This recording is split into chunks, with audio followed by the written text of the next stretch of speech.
Entonces tendremos a los Templarios Negros, el capítulo de Marines espaciales más representativos solo superados por los Ultramarines, tanto que supera su capítulo patrilineal de los Puños Imperiales y los mejores amigos religiosos de las Sororitas.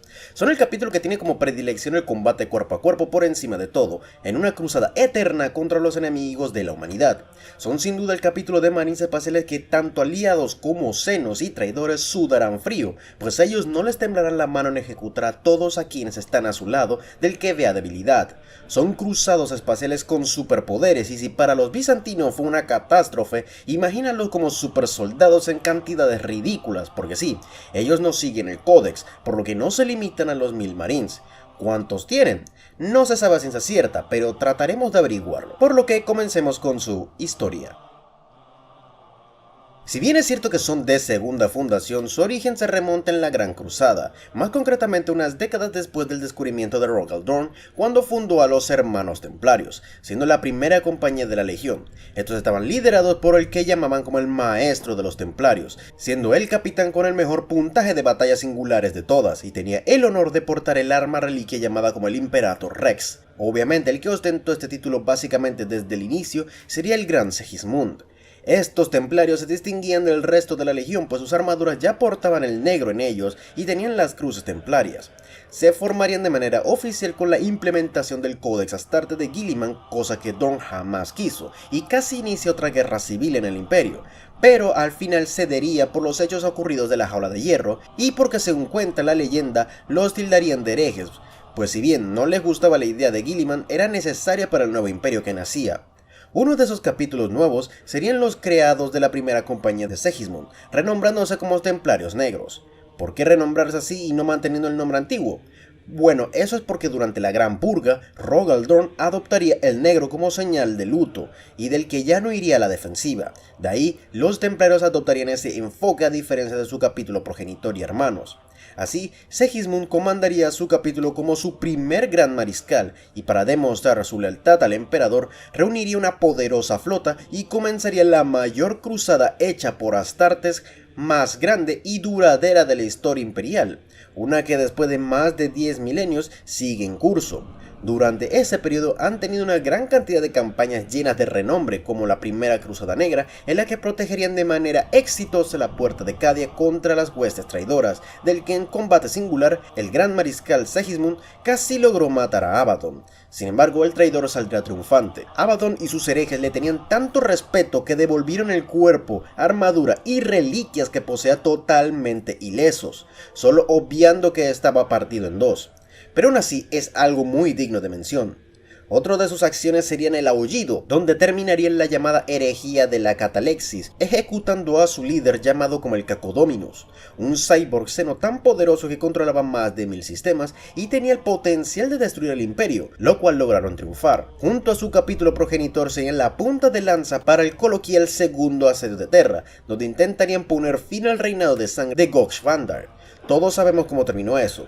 Poco después de la cruzada de Damocles, los Ultramarines tuvieron que retirarse para defender su hogar de los tiránidos, por lo que pidieron a los Templarios Negros suplirlos. Es gracias a ellos que recuperaron alrededor de un centenar de mundos de Taos y muchos más. En tiempos más recientes tuvieron eventos protagónicos, siendo por ejemplo la 13ª Cruzada Negra, la Cruzada Celestina, la Cruzada Terrana, gran parte de la Cruzada Indomitus, la Guerra por Taledus, que ganaron de alguna forma que no se especifica, la Guerra de las Bestias, Octarius, la Temporada de Sangre, siendo la historia más actual contra Angron, y en fin, donde hay conflicto, puedes estar seguro que habrá algún templario negro ahí de algún modo u otro. Los Templarios Negros se diferencian demasiado al resto de capítulos sucesores nacidos después de la herejía. A diferencia de la gran mayoría donde se quedan estáticos en sus mundos de reclutamiento estando básicamente a la defensiva, los Templarios están demasiado ocupados siendo pues útiles, pues ellos van siempre al ataque, expandiendo los límites del imperio como se supone el emperador quería. Ellos, gracias a las enseñanzas de Segismund, luchan cuerpo a cuerpo en duelos de honor y venganza contra los enemigos de la humanidad. Eso los hace básicamente la cara visible que tanto aliados y enemigos tienen en mente cuando se refiere al imperio de la humanidad.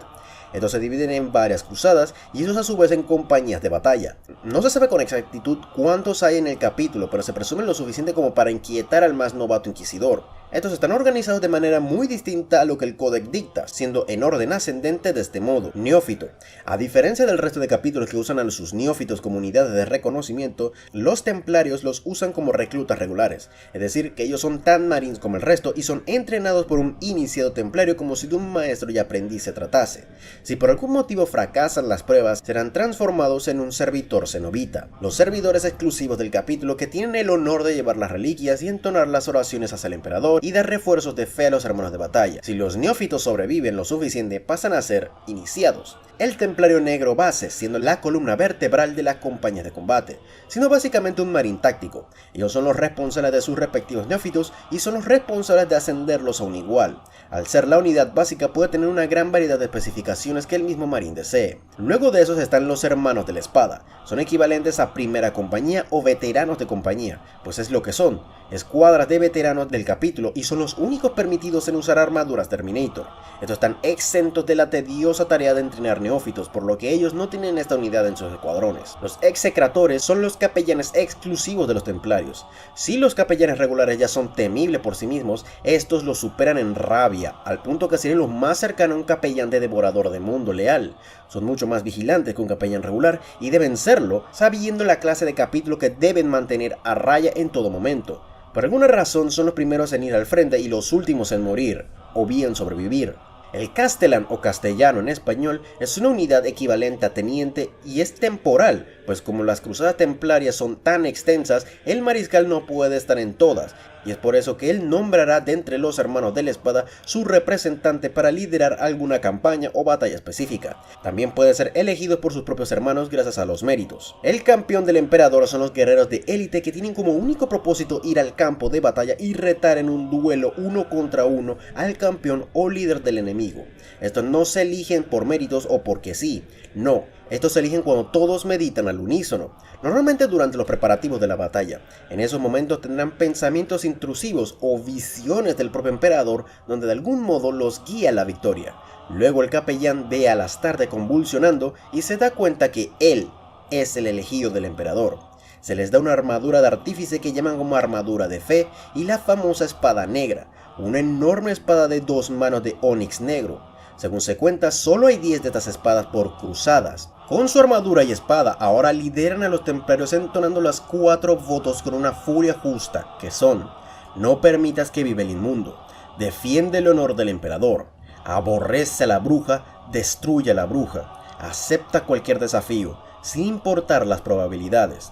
Esta tradición nacería cuando Segismund se volvería el primer campeón del emperador durante la herejía de Horus, título otorgado por Rogal Dorn durante el asedio de Terra, y lo usaría por primera vez en el duelo contra Karn, que terminaría ganando. Muchos de los que se vuelven campeón no duran mucho y cuando mueren se considera un mal presagio, aunque solo es así si el campeón no cumple su propósito de matar al campeón del enemigo.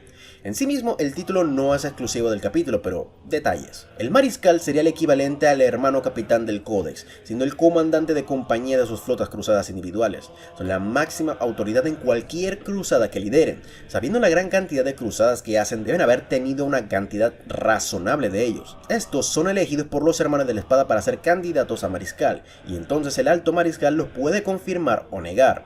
Como curiosidad, el término mariscal viene del francés, que significa guardián del establo. Por último está el alto mariscal, el rango más alto que un templario puede llegar y es el único que puede iniciar las cruzadas. Es básicamente el señor del capítulo, solo que no de 1000 marines, sino de una legión excepto por el nombre.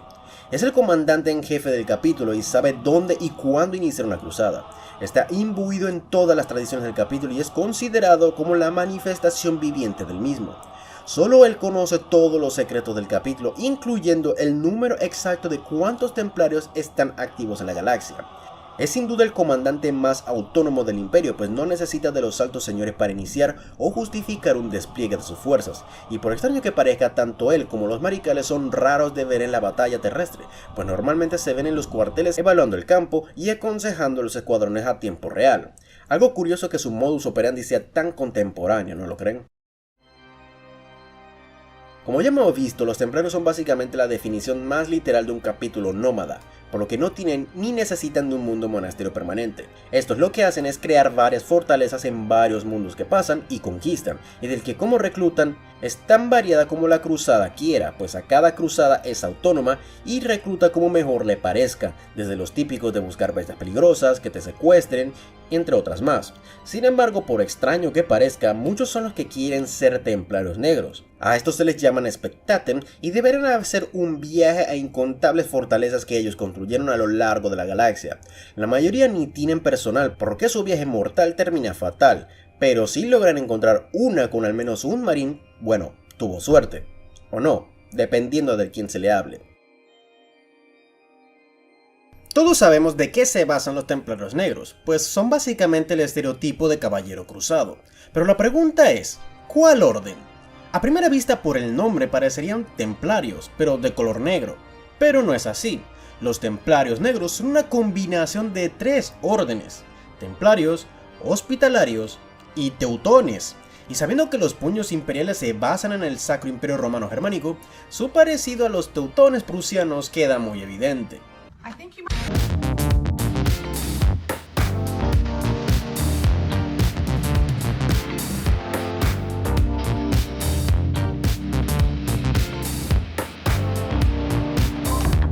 Su cultura solo puede resumirse en P.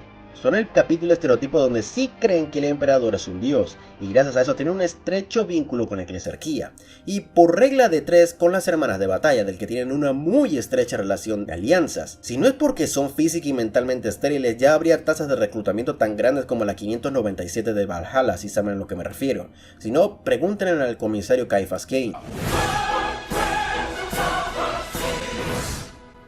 Esa cancioncita ya está gustándome. También son los más característicos en odiar al mutante, hereje, al alien y a los psíquicos, y en parte es más que cierto, salvo por algunas excepciones. Si bien es cierto que odian a los psíquicos, no lo hacen con todos, debido a que incluso su fanatismo hay algo de pragmatismo, haciendo que deban tolerar a los astrópatas, navegantes y psíquicos sancionados, y obviamente a caballeros grises. Contrario al pensamiento común, cada cruzada, a pesar de sus cosas en común, tienen diferencias muy marcadas los unos a los otros, pero muy sutiles para el imperial común, por lo que el pensamiento para ciertas cosas puede variar de cruzada a otra.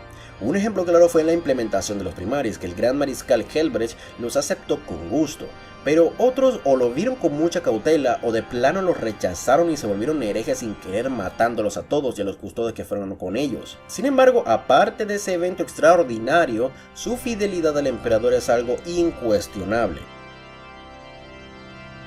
Vamos por lo que se supone realmente quieren saber: el elefante en la habitación. ¿Cuántos templarios negros hay en total? Como sabemos, solo hay una persona confirmada que lo sabe, y es el alto mariscal Helbrecht. Contrario al pensamiento común, técnicamente el capítulo sigue el códex, o al menos la parte que les conviene, pues según él mismo, si se está en una cruzada activa, pueden tener cuantos reclutas se requiere y pues hacen uso de esa regla. Como sea, es básicamente un secreto a voces que tienen más de 1000 marines, pero como están tan dispersos en la galaxia es casi imposible verlos concentrados en un solo lugar. Y muchos teorizan que tienen fuerzas de legiones, lo cual es risible en mejor de los casos. Y como carecen de bibliotecarios, sus registros son muy cambiantes y confusos. Según códex viejos y juegos de rol, en total tenían al menos 3 grandes flotas cruzadas primarias, de las cuales podían separarse en varias cruzadas secundarias si eran necesarias. Aunque hubieron casos como la traición de Dalmar en el Segmentum Solar, donde se desplegaron 14 cruzadas de templarios negros, algo inaudito y que asumiremos eran cruzadas secundarias o hasta terciarias, por lo que muchos teorizan que en total en ese entonces eran alrededor de 6000 marines. A ver, ¿qué pasó? Del que varias cruzadas tendrían alrededor de 500 astartes cada una con sus altas y bajas, lo cual jamás podemos tener como certeza, pues en el momento que una cruzada termina, otra comienza, por lo que el número aumenta y disminuye en tiempo real. Las cosas se complican y más si usamos las cifras de los hechos ocurridos durante la guerra por Armagedón, donde se convocaron 3 cruzadas, que según la novela y animación de Helrich, hubieron más de 900 templarios negros en la guerra. Sin embargo, las cosas se pueden complicar aún más si tenemos en cuenta un par de cosas. cada cruzada, sí o sí, debe tener un juego de armadura de fe y una espada negra para que un campeón del emperador lo utilice. Sin embargo, en algunas historias de trasfondo dicen que solo puede haber un campeón del capítulo en un momento dado. Algo que sí hemos visto ciertos relatos y libros como que eso cambió y mucho, ¿no lo creen? No ayuda que solo existan 10 de estas espadas en todo el imperio, y al parecer pues en realidad muchas se han perdido a lo largo de los milenios y como que nadie se ha dado cuenta. Guilliman destruyó una en su lucha contra Skarbrand en la Cruzada Terrana, una fue perdida durante la Tercera Guerra por Armagedón y otra en la Cruzada Kotov. Otras durante la Cruzada Angevina en los hechos ocurridos del Trono de Luz, y por último el más reciente registrado en los hechos ocurridos del libro de Fulgrim, donde el campeón perdería contra el hijo del emperador Tamaris y este se llevaría su espada como trofeo. Nomás imaginen una mini con un hijo del emperador con una de estas espadas. Quizás muchos otros se han perdido, quizás Hellbridge hace que sean siempre 10 en cada cruzada y cuando se pierde piden que hagan una nueva en algún punto. Sin embargo, gracias a códex recientes como el Lore del Despertar Psíquico, nos dice que cada cruzada, y cito, los templarios negros se niegan a adherirse al límite de 1000 marines por capítulo establecido en el Códex Astartes. Cada una de sus cruzadas está compuesta por miles de marines espaciales. What? Tomen esto con pinzas, pero hablamos de miles en plural, por lo que en esta información reciente del Despertar Psíquico ya nos dice un número muy alto. Y eso sumando a la gran cantidad de cruzadas menores con sus respectivas fuerzas, refuerzos y pérdidas, podríamos decir, y hasta que tengamos más información de su códex reciente, que tendríamos un total aproximado de 5, 10, 15, 20, de entre 20.000 a 30.000 astartes.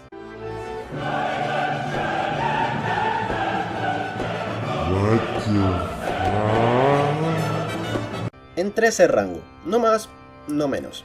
Es sin duda una cifra ridículamente alta, ridícula e inaudita, y tendrían razón, pues lo que digo es pura y mera especulación. Pues uso lo dicho en Despertar Psíquico, donde dicen que en cada cruzada hay miles, por lo que deben haber entre 2000 a 3000 astartes por cruzada, y como hay 10 espadas negras y armadura de fe para un campeón por cruzada, hacemos cálculos y tenemos más o menos esas cifras, y ahí te preguntas, ¿pero cómo es que nadie lo ha notado? ¿Cómo es que no han recibido castigo? Se han hecho más represalias contra otros marines por menos y tendrías razón, pero hay que tener en cuenta varias cosas. 1. Están muy dispersos, tanto que se diluyen por la galaxia. 2. Todo aquel inquisidor que se involucra demasiado inevitablemente termina muerto. Y 3. Su lealtad al emperador es tan inquebrantable que es difícil negarse a sus peticiones. Ni los altos señores se atreven a decirles algo. Sin embargo, sí que están muy dispuestos a ayudar a fuerzas imperiales regulares, tanto que incluso actualmente están involucrados con la Inquisición si ellos ahora hagan la vista gorda con la única condición de no bajar sus números. Ojo, todo lo dicho es pura especulación, usando los códex, lo dicho en la Death Watch, el Despertar Psíquico y mucho material donde los templarios negros estén involucrados, por lo que lo deben tomar con pinzas y no verlo como la verdad absoluta. Muy probablemente Games Workshop en el códex de 10ª edición vuelva a cambiar la configuración de las cruzadas por un puñado o cientos, o quién sabe qué más cambiarían, por lo que hasta entonces tengamos esos números. Antes de terminar, veamos algunas de las figuras más destacadas de los templarios negros, comenzando con su fundador, Segismund, o Segismundo en español, antiguo primer capitán de la 7ª Legión de los Puños Imperiales. Sería el primer campeón del emperador cuando, con su espada negra de Onix, mataría en combate singular a todos y cada uno de los campeones y comandantes traidores, incluyendo a Karn, desmoralizando a los ejércitos traidores, prácticamente haciéndolos tener genuino terror en su presencia. 1000 años después de la primera de las Cruzadas Negras, moriría a manos de Abaddon, casi matándolo en el proceso. Tan respetado fue que su cuerpo, después de su muerte, jamás fue profanado. Desde entonces su espada negra está en el Cruzado Eterno, Bohemond o Bohemundo en español. Era el gran mariscal durante la era de la Guerra de las Bestias, por lo que sería el sucesor directo o tercero o cuarto de Segismund. Tendrían participaciones protagónicos en la guerra donde serían vitales en el protocolo Último Muro y durante las invasiones de Ulanor donde sería herido y sería testigo de la muerte de Kurlan, el último puño imperial. Moriría a manos del capitán Cerberin de los restos de los puños ejemplares después de la guerra. Sigenandus, gran mariscal durante la era de la apostasía, donde junto a los puños imperiales, otros capítulos astartes y fuerzas del Mechanicus con ayuda de Sebastian Thor, iniciarían la cruzada terrana contra Gosh Vandar en el segundo asedio de Terra. No tuvo el placer de matarlo, por lo que cuando terminó se la pasó persiguiendo a los traidores aún afines a Vandar y moriría eventualmente. Helbrecht, el actual señor del capítulo, o más bien gran mariscal, Tiene varias rivalidades intermitentes con varios comandantes de fuerzas, tanto de traidoras como de Xenos, del que se encuentra el propio Ghazghkull, cosa que él niega, pues su corazón verde le pertenece a Yarrick, o Imhotep, del que este mismo le arrancó su mano y este en represalia le destruyó su nave insignia. No es el mejor luchador, pero como comandante es uno sin igual. Grimaldus, reclusiarca que participó en la guerra de Armagedón. Hacerle un resumen de él no sería lo suficientemente digno de sus hazañas, por lo que los invito a ver su película que está aquí en YouTube. En fin, Los Templarios Negros es el capítulo más extraordinario de todos, unos locos fundamentalistas religiosos del emperador, algo muy raro en la mayoría de marines del Adeptus Astartes. Son los más numerosos debido a que no siguen el Codex Astartes de Robute, pues lo consideran un insulto a lo que Rogal Dorn y el emperador quiso para ellos, y a diferencia del resto de marines que se quedan a la defensiva, llevan una cruzada eterna cruzando y expandiendo las fronteras imperiales, cazando a la bruja, el hereje y al alien por igual. Es gracias a eso que son el capítulo más numeroso, pues constantemente pierden fuerza y al mismo tiempo el que más se conoce en el imperio, al punto que eclipsa a otros Astartes de su propia generación, como a de progenitores. Digo, no cualquier Astarte que no sea de las legiones le dan su propio códex, y con eso lo digo todo. Con todo lo dicho, mi trabajo de informar ha terminado, por la de ustedes acaba de iniciar. Por favor, dar like, compartir y suscripción, pues eso me ayuda mucho. Y sin más que decir, me despido. Nos vemos.